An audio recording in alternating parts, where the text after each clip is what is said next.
ओम शांति। मुरली का सार है मीठे बच्चे, ज्ञान अमृत है और योग अग्नि है। ज्ञान और योग से तुम्हारे सब दुख दर्द दूर हो जाएंगे। मीठे बच्चे, ज्ञान अमृत है। बच्चे इस बात पर ध्यान देना, ज्ञान अमृत है।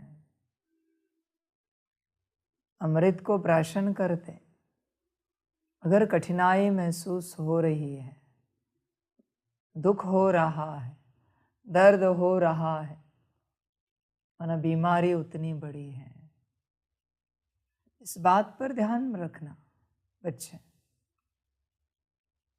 बहुत बच्चों को ज्ञान सुनने में कठिनाई होती है। असुरत्व उतना पड़ा है अंदर, इसलिए अमृत अंदर जाने में कठिनाई हो रही है। फिर वो किस प्रकार का भी ज्ञान निकले, तुम्हारी कमी कमजोरियां निकाले बाबा, या किसी और के कमी कमजोरियों का ज्ञान तुम्हें दे, तुम्हारे गुनाहों का ज्ञान दे या किसी और के गुनाहों का ज्ञान दे, पर अगर सुनने में कठिनाई होती है, मना असुरत्व ज्यादा है अंदर,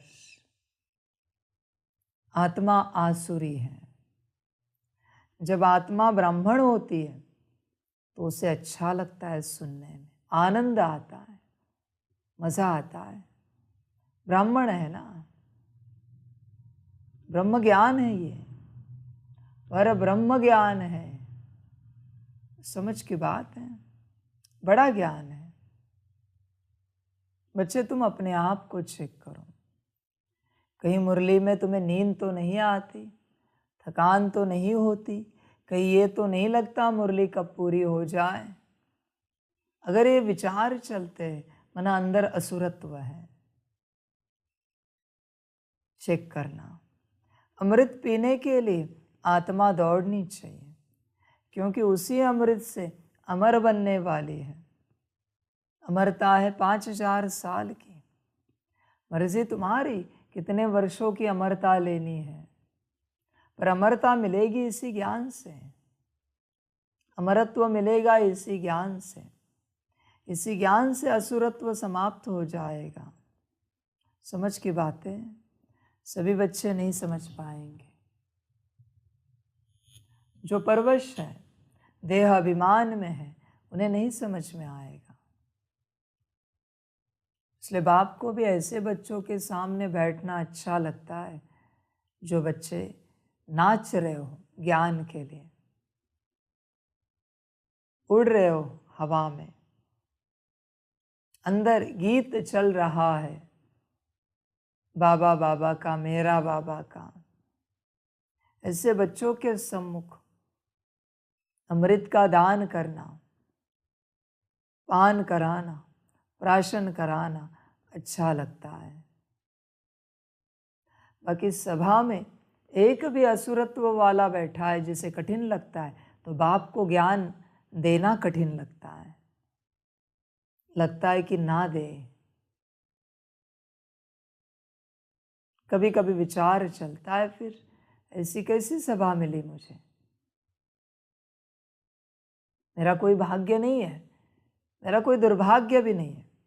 फिर भी विचार चलता है, ऐसी कैसी सभा मिली जो मुझे सुनने के लिए तैयार नहीं है, जिसे आनंद नहीं आता मुझे सुनने में, कठिनाई होती है। समझ जाए, समझ की बात है। बच्चे, इस बात पर ध्यान देना, जिन वचनों को सुनने में तुम्हें कठिनाई लगी, मेरे वचन हैं ड्रामा के, अगले कल्प में उन वचनों को सुनने के लिए तुम मेरे सम्मुख नहीं होंगे। मेरे वचन है, जिन वचनों को सुनने में कठिनाई लगी, ना, उतने पार्ट डिलीट, उतने मोमेंट्स डिलीट। ड्रामा के वचन है, बाप के वचन सुनने में कठिनाई लगी, समझ की बात है। बच्चे किसी स्थान पर गए तुम, जितनी भी यात्रा है, उस यात्रा में अगर तुम्हें एक बार भी कठिनाई लगी तो वो पल निकाला जाएगा तुम्हारा अगले कल्प में, पर उस एक पल से तुम ही निकले जाओगे। वचन ध्यान में रखना। आज से सुधर सकते हो तो सुधरो, पल को मिस होने नहीं दो, उस पल को पकड़ के रखो, वरना परिणाम भयंकर है बच्चे, अति भयानक परिणाम है। ये घर ऐसा है तुम्हारे ड्रामा का पार्ट का, इसकी एक ईंट भी निकाली घर गिर जाएगा, इसलिए संभल कर चलना। फिर ये नहीं कहना बाबा घर कैसे गिर गया, मैंने सूत्र बता दिया। बच्चे तुम्हें एक ईंट पसंद नहीं आई और वो तुमने निकाल दी, घर गिर गया, मैं कुछ नहीं कर सकता। हर एक ईंट इंपॉर्टेंट है। जिस ईंट के लिए तुम नाराज हो गए वो ईंट निकल गई, ईंट निकल गई, घर गिर गया, पाठ समाप्त।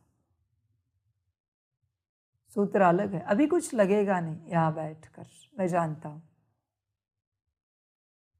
इसका परिणाम तुम्हें अंत में मिलेगा।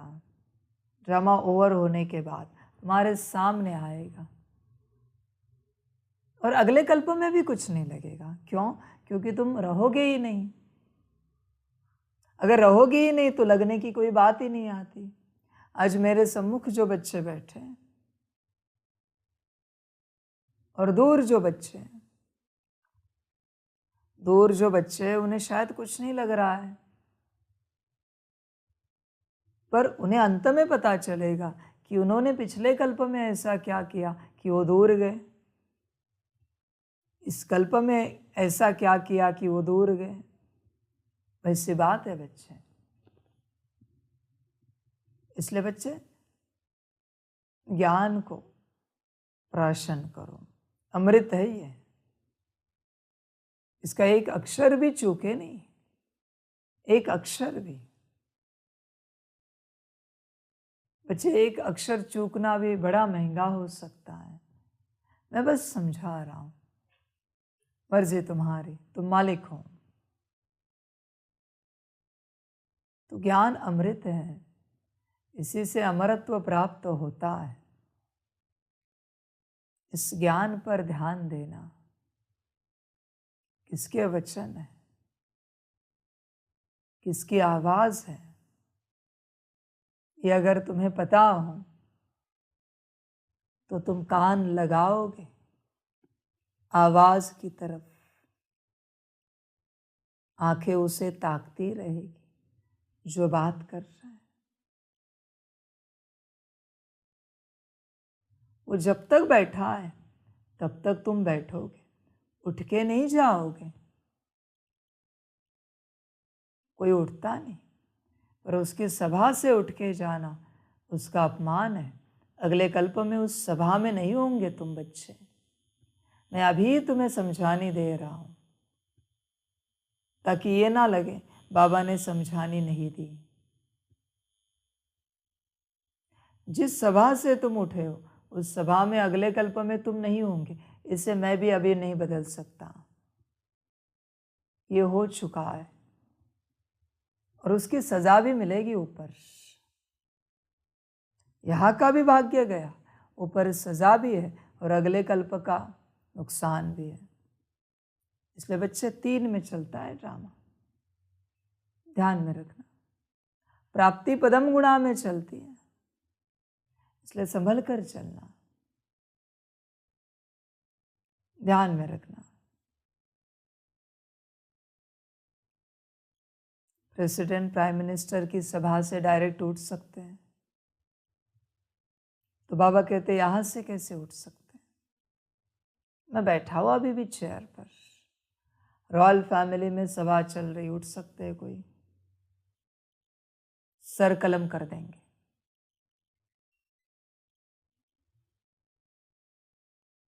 समझकर चलो बच्चे, तुम्हारे भाग्य की बात है।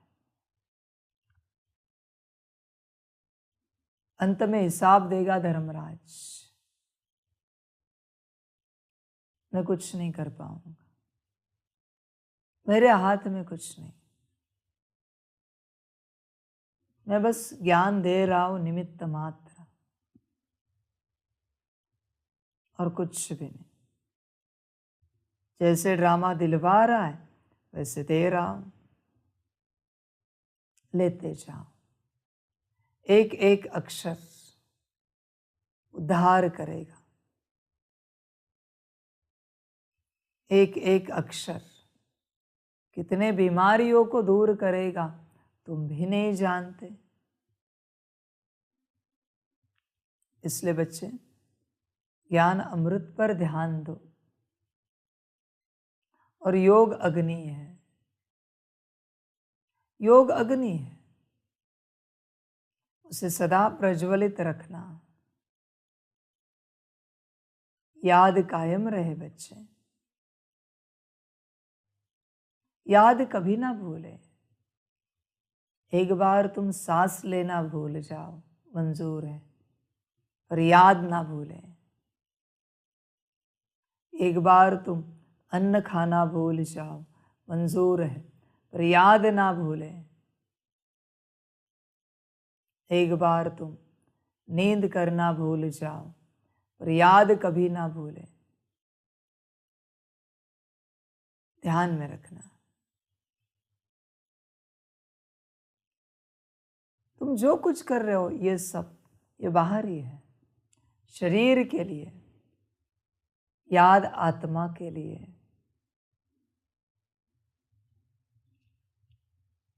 योग अग्नि को सदा प्रज्वलित रखना, योग का हवन चलता रहे, योग का दिया जलता रहे। योग की अगरबत्ती, धूप बत्ती महकती रहे, योग का घंटा बजता रहे, इसमें कभी कमी ना हो। समझ रहे? ये योग ऐसा चले, योग करते करते करते उस हवन में अपने को ही बलि चढ़ाओ। योग करते करते शरीर छोड़ो, ऐसे अग्नि चले। समझ है बच्चे? देखो, विचार करो, तुम्हारी योग अग्नि तेज है क्या, या उसमें कोई अंतर है? बहुत बच्चे सुबह उठे, खाया पिया, मुरली चली, दिन भर में योग का पता नहीं होता। उन्हें कोई कहेगा तब बैठेंगे, अपने से मुश्किल कोई बैठता है, कोटों में कोई अपने से बैठता है, उसका मन होता है कि अभी बैठे हैं तो ज़रा योग करें, बाप को याद करें। वो तो अमृत वेला, सुबह का टाइम, नुमा शाम, वो तो समय लगे हुए कोई भी बैठ जाता है, ना करने वाला भी बैठ जाता है। बाप बस देखता है कि तुम अपने से कब बैठते हो, उसी के मार्क्स देता है। परिस्थिति आने के बाद नहीं, परिस्थिति आने के बाद सभी मंदिर का घंटा बजाते हैं, वो कोई योग नहीं है। जब सब ठीक ठाक है तब कौन बैठता है? बाप देखता है, कौन मुझे याद करने के लिए बैठ रहा है। बाप ये भी नहीं कहता घंटों घंटे बैठो, पर बच्चे मिनट 2 मिनट तो बैठ सकते हो, वो भी क्या बताना चाहिए? तुम्हें बताना पड़ता है बच्चे, ऐसे नहीं होता योग। ये दिखावे का प्यार है बाप के साथ, झूठा प्यार है, सच्चा नहीं। जिससे सच्चा प्यार होता है ना, घड़ी घड़ी उनकी याद आती है, घड़ी घड़ी याद आती है। तुम याद करने बैठते हो, ये कोई प्यार है क्या? बिल्कुल नहीं। समझ की बातें, तुम चेक करो अपना प्यार। परिस्थिति आएगी तब तुम्हें यार याद आएगा, यार याद आएगा, तुम्हारा प्यार याद आएगा। बाबा बाबा करेंगे, मेरा बाबा, मीठा बाबा। परिस्थिति आने के बाद इस प्यार का कोई मतलब नहीं है। समझ है बच्चे? घड़ी घड़ी आत्मा योग की तरफ दौड़नी चाहिए, भागनी चाहिए। उसे कहते हैं प्यार। बिना कहे, कहना ना पड़े, बिना कहे। बच्चे, एक समय पर तुम्हें प्यास लगती है, भूख लगती है, नींद आती है। वैसे बाप की याद नहीं आती तुम्हें एक समय पर? अरे इतना समय हुआ, बाप को याद नहीं किया। नहीं लगता बच्चे तुम्हें कभी? चेक करो अपने आप को।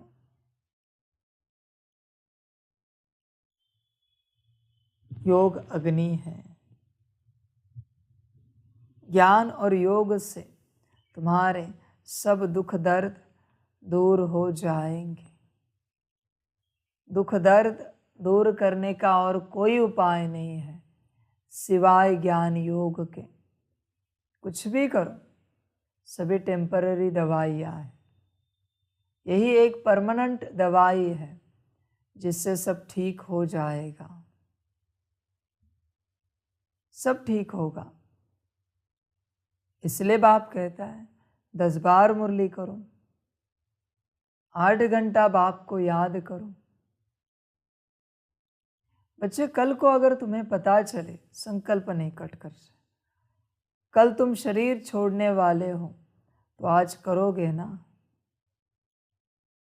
तो तुम्हें किसने कहा कि कल तुम शरीर नहीं छोड़ने वाले हो, जिसके कारण आज तुम नहीं कर रहे हो?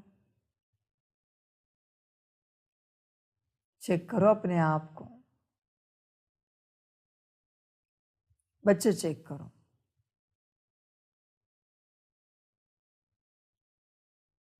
ज्ञान और योग इम्पोर्टेंट है, इसी से जीवन बनेगी और कोई उपाय नहीं है जीवन बनाने का। ध्यान देना बच्चे इस बात पर, ध्यान देना। प्रश्न है, कौन सा रस ज्ञान से प्राप्त होता है, भक्ति से नहीं? उत्तर है जीवन मुक्ति का रस।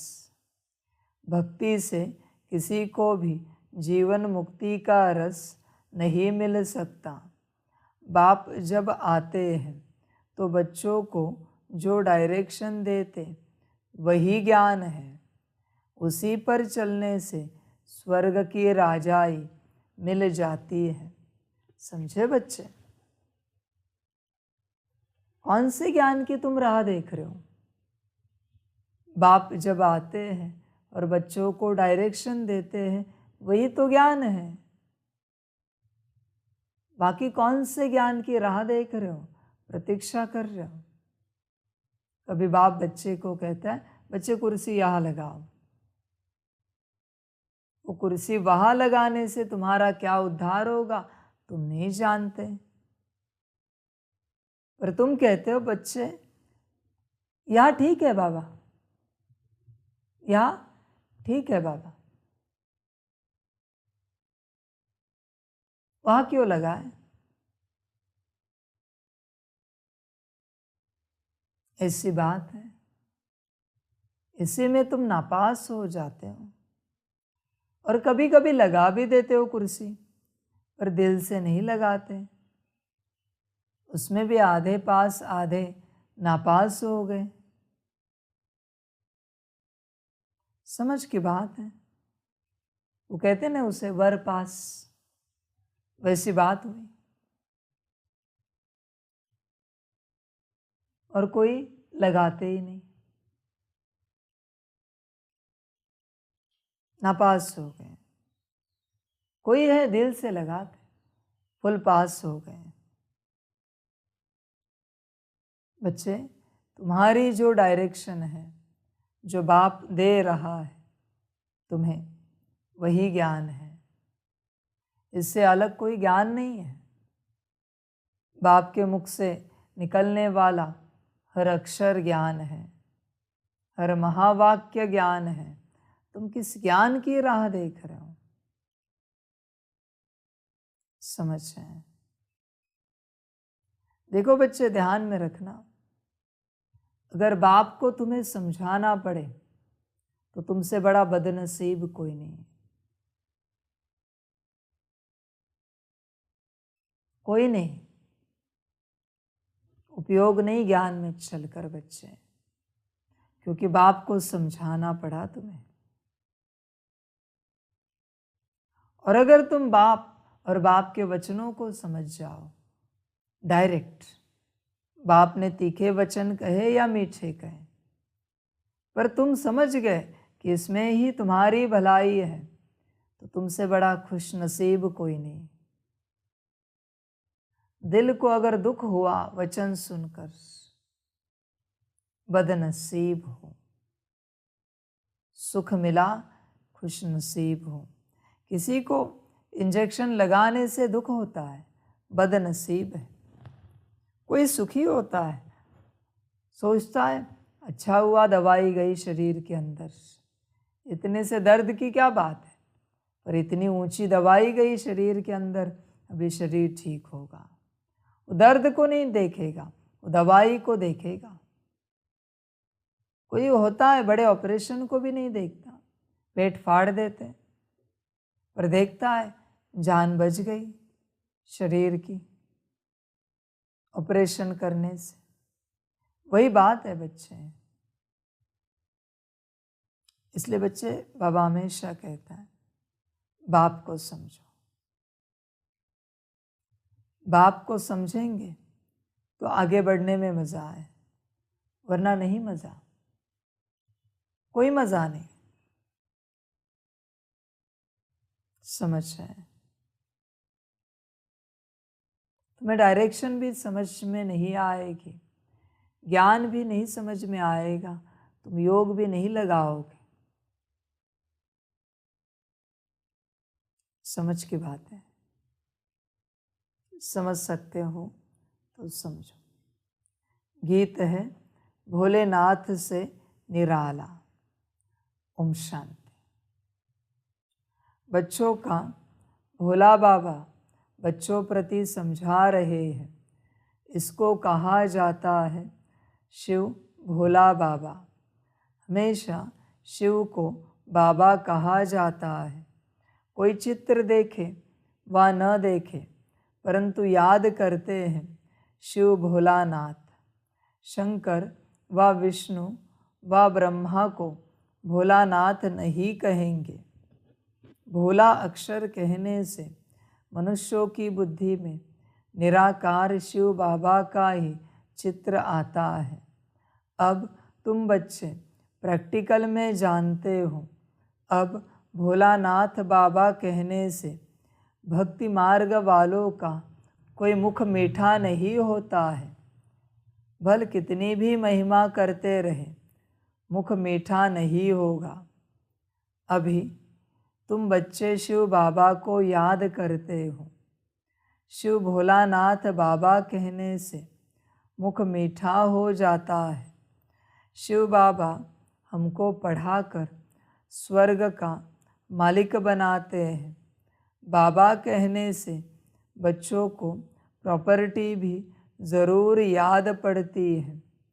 तुम बच्चे जानते हो वही शिव बाबा है। मनुष्य सृष्टि का बीज रूप भी उनको कहा जाता है।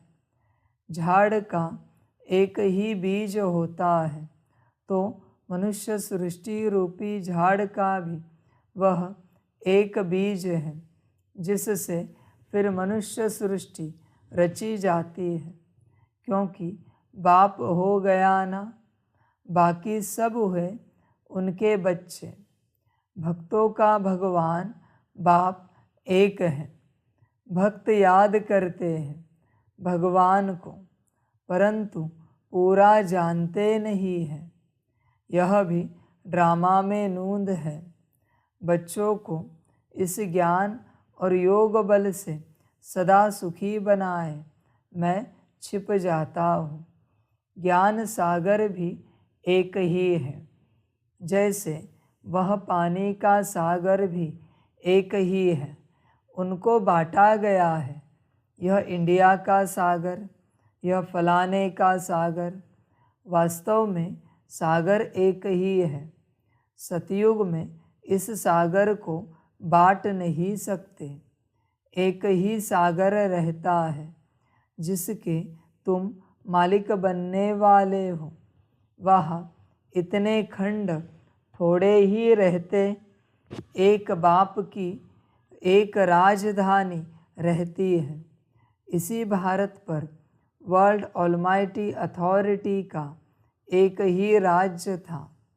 देवी देवताओं के राज्य को भगवान भगवती का राज्य भी कहेंगे।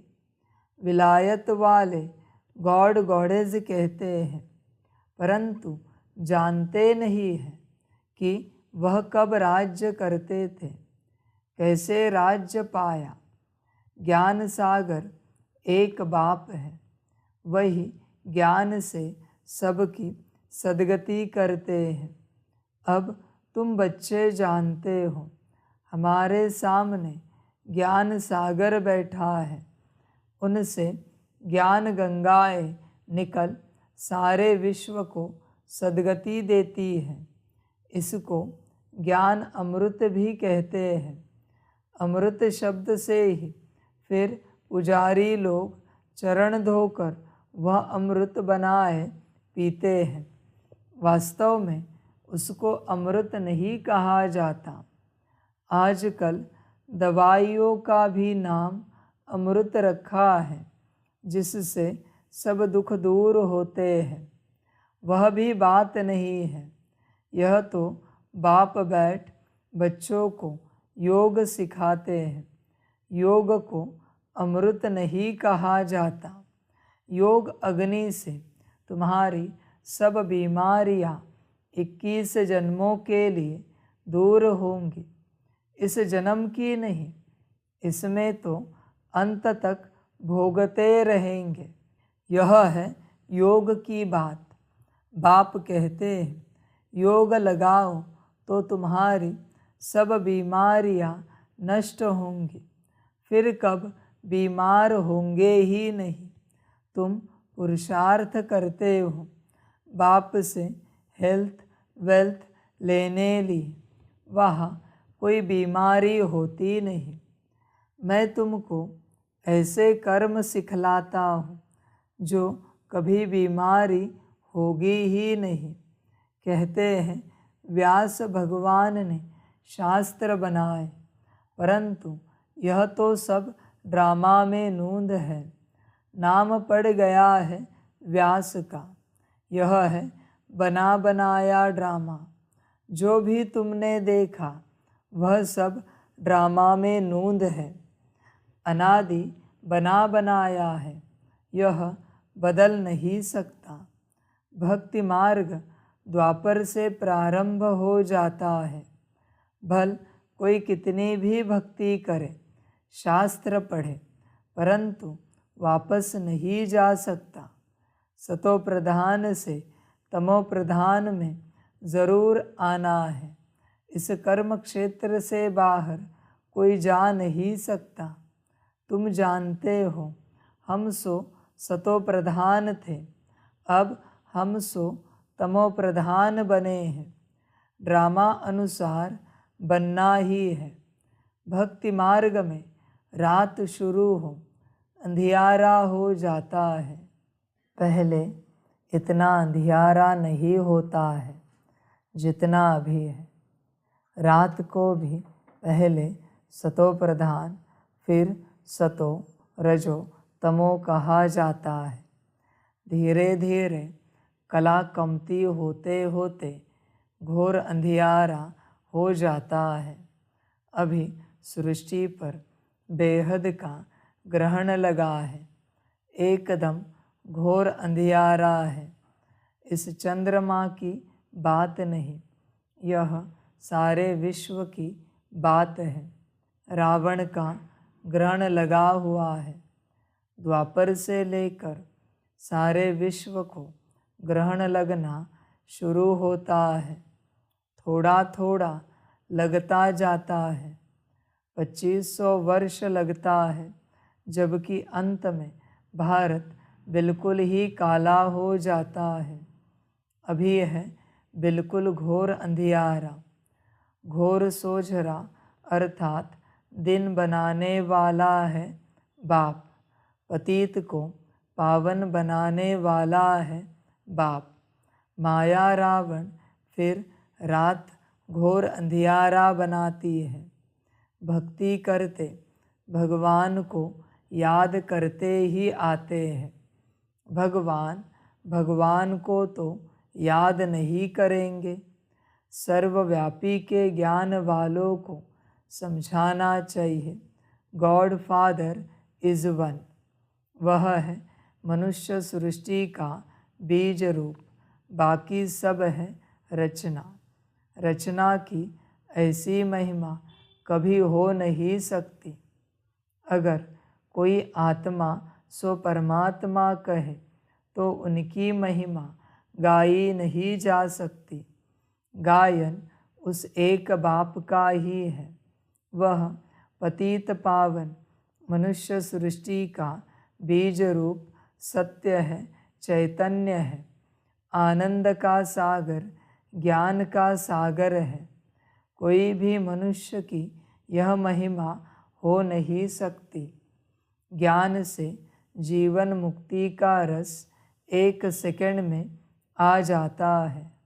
भगवान वाच गीता में है ना, यज्ञ तप तीर्थ आदि करना, वेद शास्त्र पढ़ना, यह सब भक्ति मार्ग है। इनसे कोई भी मेरे पास नहीं आ सकता। पिछाड़ी में सबको पार्ट बजाने आना है। God father is one. वही करन करावन हार है। इसलिए ब्रह्मा से सतयुगी आदि सनातन देवी देवता धर्म की स्थापना कराते हैं। मनुष्य को करन करावन हार नहीं कहेंगे। गॉड को ही क्रिएटर डायरेक्टर कहा जाता है। बच्चों को डायरेक्शन देते रहते हैं। डायरेक्शन को ज्ञान कहा जाता है। तुम बच्चों को खुद बैठ समझाते हैं। आत्मा इन आँखों से देखती है, भ्रुकुटी के बीच में रहती है, मुख से बोलती है। परमपिता परमात्मा भी जब आए तब तो मुख से ज्ञान सुनाए। कहते हैं, मैं इस रथ में रथी हो बैठा हूँ, तुमको सहज राजयोग सिखलाता हूँ। तुम राज ऋषि हो। ऐसा कोई मनुष्य नहीं जो कहे कि हे लाडले बच्चे, तुम राज ऋषि हो। सिवाय बाप के कोई की ताकत नहीं बात करने की। बाप ही कहते हैं, हे बच्चे। इनकी आत्मा भी सुनती है। इनको भी कहते हैं, हे बच्चे, तुम राज ऋषि हो। तुमको राजाई के लिए हमें शिक्षा देनी है। 5000 वर्ष पहले मैंने तुमको शिक्षा दी थी। हर 5000 वर्ष बाद हम शिक्षा देने आते हैं। ऐसे कोई साधु संत आदि कह न सके। बाप ही समझाते हैं, उनको खिवैया भी कहते हैं। बरोबर तुमको विषय सागर से निकाल क्षीर सागर में ले जाते हैं। तुम बड़े आराम से बैठे रहेंगे। अब तुम जानते हो, बाप कहते हैं, मैं ब्रह्मा तन में प्रवेश करता हूँ। फिर यह ब्रह्मा सरस्वती विष्णु का रूप बनते हैं। तुम विष्णुपुरी के मालिक बनते हो ना। यह है गुप्त बातें, तुम बच्चे ही जानो और न जाने कोई। पहले पहले जब कोई आते हैं तो उनको समझाना चाहिए, गॉड फादर इज़ वन। तो ज़रूर बाकी इतने सब उनके बच्चे ठहरे। परमपिता परमात्मा एक ही है। वह है मनुष्य सृष्टि का बीज रूप, सभी भक्तों का भगवान, सबको सुख देते हैं। यह कलयुग में तो बहुत दुखी है। मनुष्य त्राही त्राही करते रहते हैं। सतयुग में दुख की बात नहीं। यहाँ तो सारी दुनिया में ढेर भक्त हैं। यह मंदिर मस्जिद आदि सब भक्ति मार्ग की सामग्री है। सतयुग में यह होते नहीं। वह है भक्ति कल्ट, यह है ज्ञान कल्ट। जब रात शुरू होती है तो पहले पहले सोमनाथ का मंदिर बनाते हैं। तो तुम्हारे पास जब कोई आते हैं तो पहले पहले उन्हें समझाओ कि God father is one. Bharat में ही गाते हैं, तुम माता पिता, यह है मदर फादर कंट्री। जगत अम्बा जगत पिता दोनों हैं। दिलवाड़ा मंदिर भी एक्यूरेट बना हुआ है। लक्ष्मी नारायण का चित्र मंदिरों में एक्यूरेट बना हुआ है, लेकिन ओरिजिनल चित्र तो निकाल न सके। कोई एक्टर का ही चित्र ले फिर बनाते हैं। उन्होंने तो राज्य किया सतयुग में। मनुष्य कहते भी है, सतयुग में लक्ष्मी नारायण का राज्य था। लक्ष्मी नारायण के बचपन की कोई हिस्ट्री है नहीं, राधे कृष्ण की है। श्री कृष्ण जन्माष्टमी मनाते हैं, फिर नारायण अष्टमी कहा गई। श्री कृष्ण को फिर द्वापर में ले गए हैं। राधे कृष्ण तो प्रिंस प्रिंसेस हैं। दोनों अपनी अपनी राजधानी में रहते हैं। ज़रूर स्वयंवर हुआ होगा, तब राजगद्दी पर बैठे होंगे।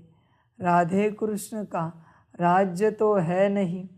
सूर्यवंशी और चंद्रवंशी घराना है। चंद्रवंशी में तो सूर्यवंशी श्री कृष्ण आ न सके, बड़े मूंझ गए हैं। तो पहले पहले समझाना है, गॉड फादर एक है। वह होते हैं हद के फादर। स्त्री रची, फिर स्त्री से बच्चे पैदा किए, स्त्री को एडॉप्ट किया, जन्म नहीं दिया। बेहद का बाप भी कहते हैं, मैं इनमें प्रवेश कर एडॉप्ट करता हूँ। भगवान ने सृष्टि कैसे रची, यह किसको भी पता नहीं है।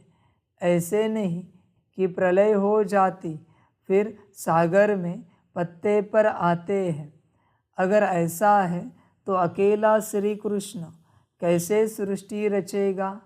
फिर तो दो चाहिए, फीमेल भी चाहिए, परंतु ऐसी कोई बात है नहीं।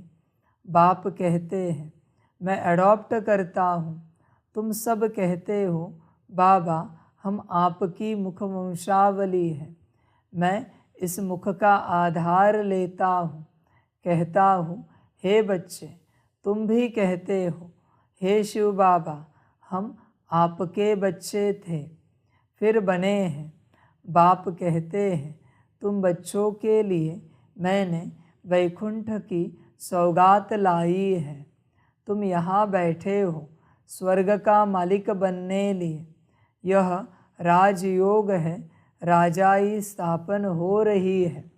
और प्रिसेप्टर ऐसे नहीं कहेंगे कि मैं क्रिश्चियन राजाई स्थापन करता हूँ व सिख राजाई स्थापन करता हूँ। नहीं, तुम नई दुनिया में राजाई लेने लिए शिक्षा पा रहे हो। यह वंडर है ना। गॉड फादर है, स्वर्ग का रचयिता, तो ज़रूर उनसे हमको स्वर्ग की राजाई पाने का हक है ना। सतयुग में राजाई थी। मनुष्य सृष्टि कैसे क्रिएट करते हैं अभी तुम जानते हो। भगवान वाच, यह है हमारे मुख वंशावली, बाकी सभी है रावण की कुख वंशावली। वह ब्राह्मण कुख वंशावली, तुम ब्राह्मण मुख वंशावली हो।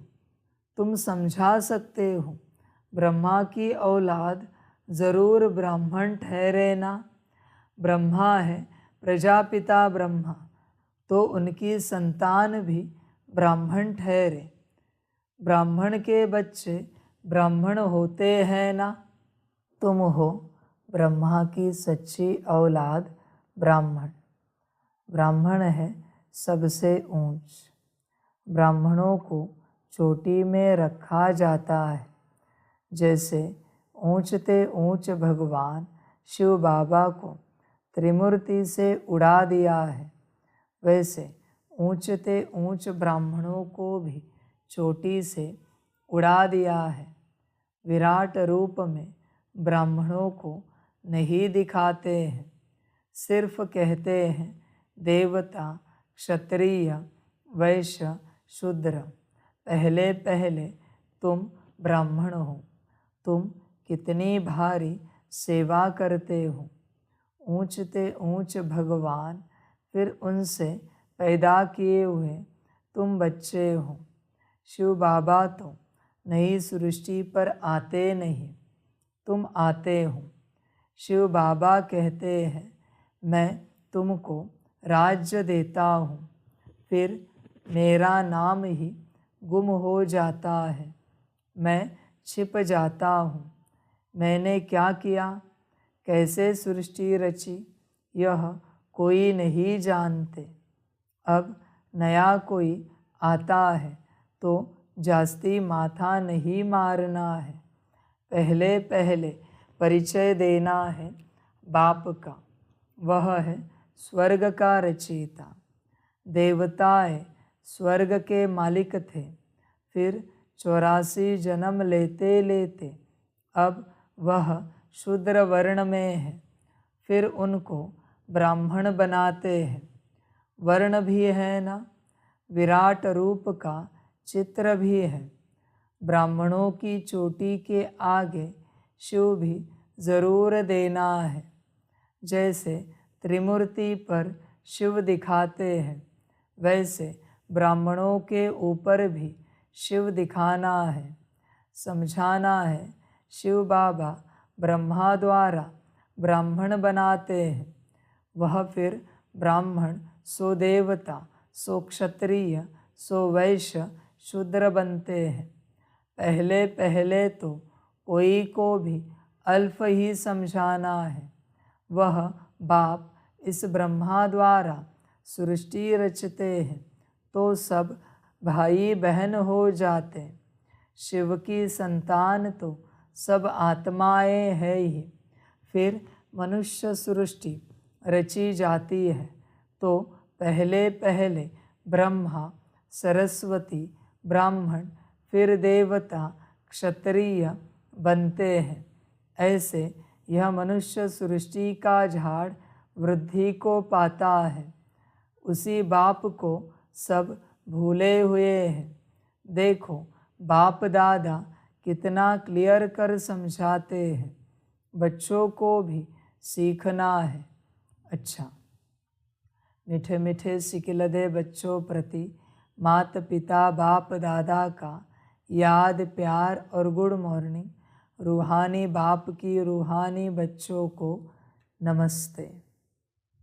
रूहानी बच्चों की रूहानी माता पिता बाप दादा को पदम गुणा पदम की पदम पदम पदम गुणा याद प्यार गुड मॉर्निंग और नमस्ते नमस्ते नमस्ते। अच्छा, ओम शांति। धारणा के लिए मुख्य सार है। 1 नंबर, हम राज ऋषि हैं। स्वयं भगवान हमें राजयोग सिखाकर राजाई का वर्षा देते हैं। इस नशे में रहना है। 2 नंबर, योग अग्नि से विकर्मों को दग्ध कर सब बीमारियों से सदा के लिए मुक्त होना है। इस जन्म के कर्म भोग को याद में रह चुकतू करना है। वरदान है, पवित्रता की विशेष धारणा द्वारा अतीन्द्रिय सुख का अनुभव करने वाले ब्रह्मचारी भव। ब्राह्मण जीवन की विशेष धारणा पवित्रता है। यही निरंतर अतीन्द्रिय सुख और स्वीट साइलेंस का विशेष आधार है। पवित्रता सिर्फ ब्रह्मचर्य नहीं, लेकिन ब्रह्मचारी और सदा ब्रह्मचारी अर्थात ब्रह्मा बाप के आचरण पर हर कदम चलने वाले। बच्चे, इस बात पर ध्यान देना, सिर्फ शरीर की पवित्रता संभाली माना तुम संपूर्ण पवित्र हो, ऐसे नहीं बच्चे। तुमने अपने कर्मों से किसी को दुख दिया, उसे अपवित्र किया। अपने बोल से किसी को दुखी किया, परेशान किया, उसकी पवित्रता भंग की। तुमने अपनी दृष्टि से किसी को दुख दिया, परेशान किया, उसकी पवित्रता छीनी। अपने विचारों से, चेहरे से, वृत्ति से माना वाइब्रेशन से किसी को परेशान किया माना अपवित्र किया, उसकी पवित्रता समाप्त की तुमने। बच्चे, ध्यान में रखना, पवित्रता नष्ट की। तुम दुखी हो, उस समय तुम इस दुनिया को अपवित्र बना रहे हो। दुखी हो, तुमसे गलत वाइब्रेशन जा रहे, अशुद्ध वाइब्रेशन जा रहे। बाप चाहता है बच्चे शुद्ध वाइब्रेशंस की मदद करें, पर बच्चे किसी कारण को लेकर दुखी हो जाते, परेशान हो जाते, कार्य को बिगाड़ देते। समझ रहे बच्चे, तुम्हारा 100 का संगठन है, उसमें एक भी ऊपर नीचे हुआ, 99 कुछ नहीं कर सकते, कुछ नहीं कर सकते। 99 गिरेंगे ही गिरेंगे, कार्य बिगड़ेगा ही बिगड़ेगा। एक भी ऊपर नीचे हुआ तो भी एक काफ़ी है।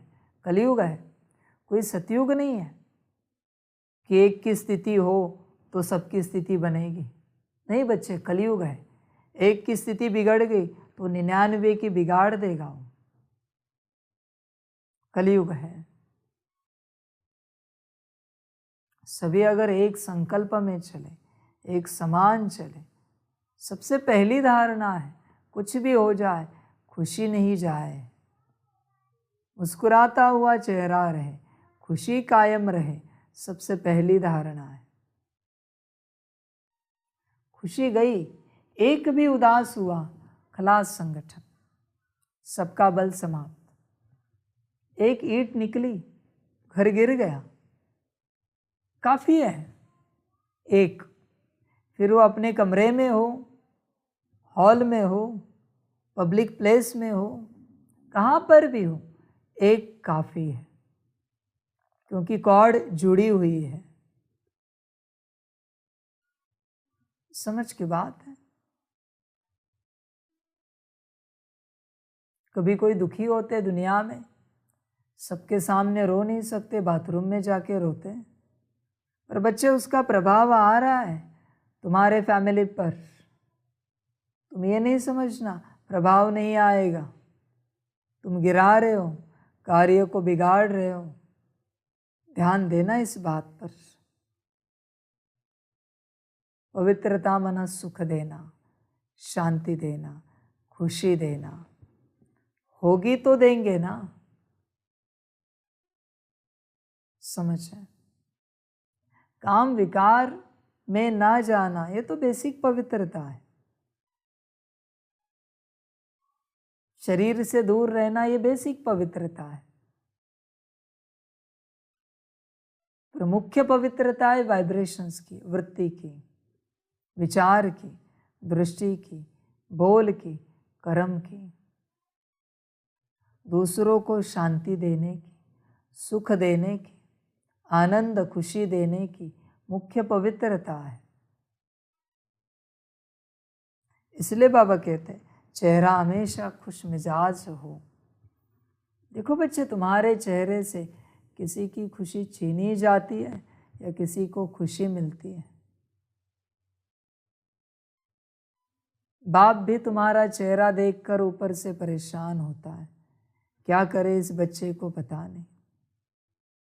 जब देखो छोटी मोटी बातों में ऊपर नीचे होता है। समझ रहे? देखो, तुम्हारी मर्जी, तुम मालिक हो अपने जीवन के।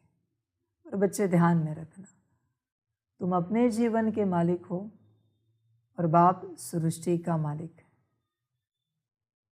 और ड्रामा की जब मर्जी चलेगी और ऐसा कोई आदेश आएगा, श्रीमत आएगी जिससे तुम परेशान हो जाओगे, तो फिर कुछ नहीं कर पाएंगे।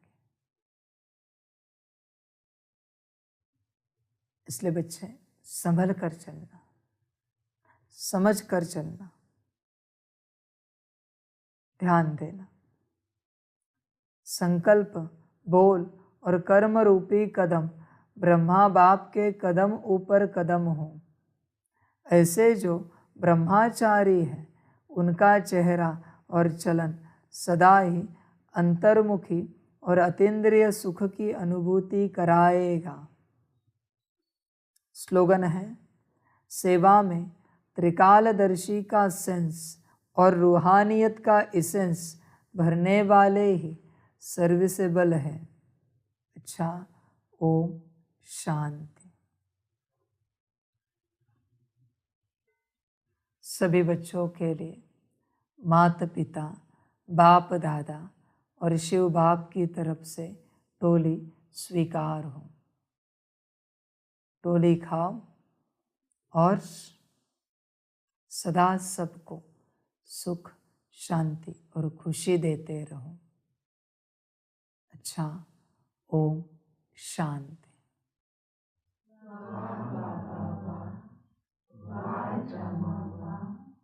वारे में आत्मा वा, वारे मेरा भाग्य वा, वारे मेरा ईश्वरीय परिवार वा, वारे में स्वराज्य अधिकारी आत्मा वा। अच्छा, ओम शांति। मेरा बाबा, मीठा बाबा, प्यारा बाबा, परम गुणा, परम गुणा, परम गुणा। शुक्रिया बाबा, शुक्रिया बाबा, शुक्रिया। अच्छा, ओम शांति। ओम शांति।